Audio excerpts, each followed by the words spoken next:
Have you ever wondered about the very first human story ever told?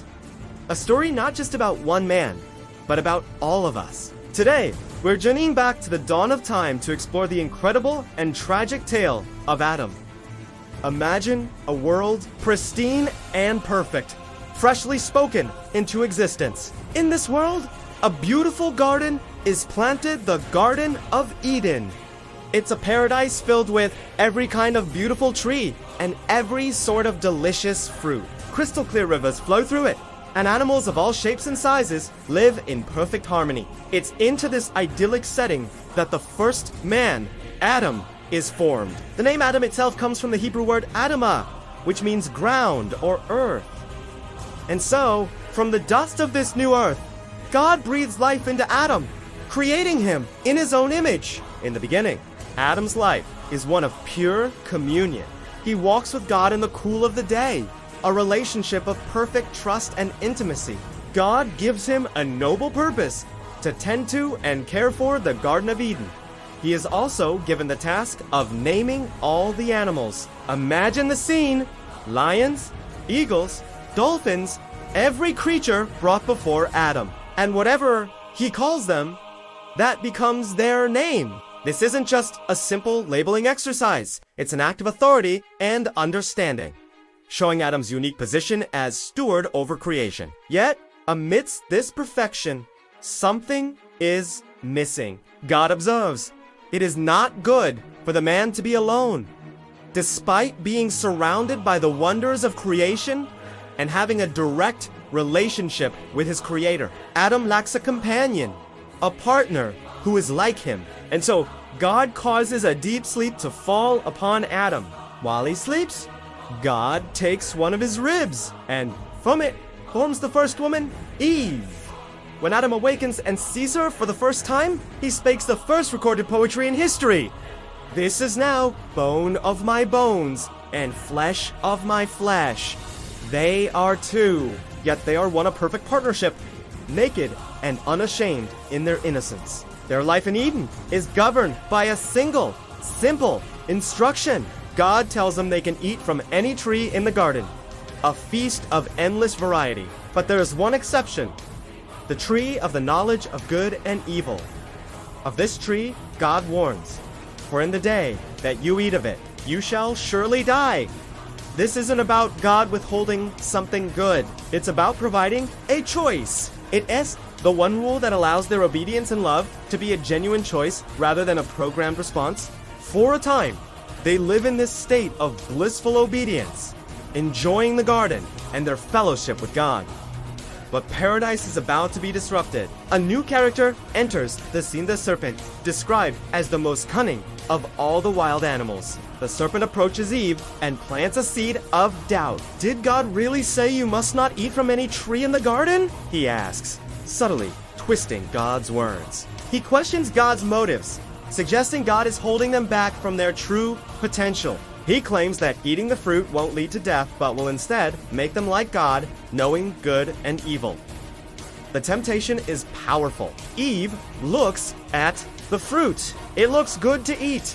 It's pleasing to the eye. And the serpent's promise that it will grant wisdom is incredibly alluring. The desire to be more, to know more, to be like God overwhelms her. She takes the fruit, eats it, and then gives some to Adam, who is with her, and he eats it too. The moment the fruit is eaten, everything changes. Their eyes are opened, but not to the divine wisdom they expected. Instead, they see their own nakedness. For the first time, they feel shame, vulnerability, and fear. The innocence they once knew is shattered, replaced by a self-awareness that separates them from each other and from God.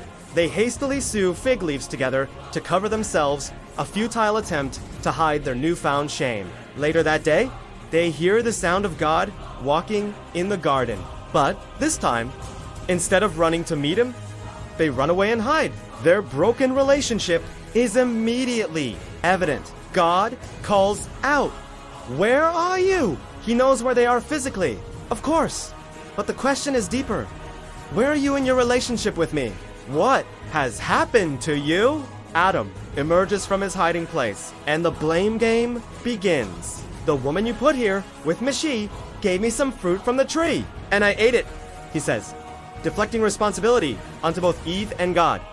When God questions Eve, she in turn blames the serpent. No one is willing to take responsibility for their choice to disobey. The consequences are swift and severe, affecting every aspect of their existence. The serpent is cursed to crawl on its belly and be an enemy to humanity. Eve is told she will experience great pain in childbirth, and her relationship with her husband will be one of conflict and desire. Adam is told that the ground itself is now cursed because of him. The easy work of tending the garden is replaced by hard, painful labor. He will have to toil and sweat just to grow food from the very earth he came from. And ultimately, he will return to that dust. The promise of death, which the serpent had dismissed, is now a certainty. And then comes the most heartbreaking consequence of all. Adam and Eve are banished from the Garden of Eden. God places mighty cherubim and a flaming sword to guard the way to the tree of life, ensuring that humanity, now in its fallen state, cannot live forever in separation from him. The gate to paradise closes behind them. Life outside the garden is a stark contrast to what they knew. It's a life of struggle, hardship, and mortality. Adam and Eve have children, Cain and Abel, and soon witness the first murder when Cain kills his brother out of jealousy. The ripple effects of their one act of disobedience spread through their family and down through all of human history. The story of Adam is not just about a man in a garden. It's the story of humanity's fall from grace, the origin of sin, suffering, and death. Yet, even in this story of tragedy, there's a glimmer of hope. In the curse placed upon the serpent, God makes a promise. He says that the offspring of the woman will crush the serpent's head. For Christians, this is seen as the very first prophecy of a future Savior, Jesus Christ, who would one day come to undo the curse of sin and death and restore the broken relationship between God and humanity. The story of Adam serves as a powerful foundation for understanding so many core themes of the Bible. The nature of God, the value of humanity, the devastating reality of sin, and the profound need for redemption. It's a story that invites us to reflect on our own choices, our own struggles with temptation, and our own relationship with our Creator. It's the beginning of a grand, sweeping narrative that finds its ultimate resolution, not in a garden, but on a cross. Thank you for joining me on this journey back to the beginning. If you found this story compelling, please give this video a like and subscribe to the channel for more explorations into the stories that have shaped our world. I'd love to hear your thoughts in the comments below. See you in the next video.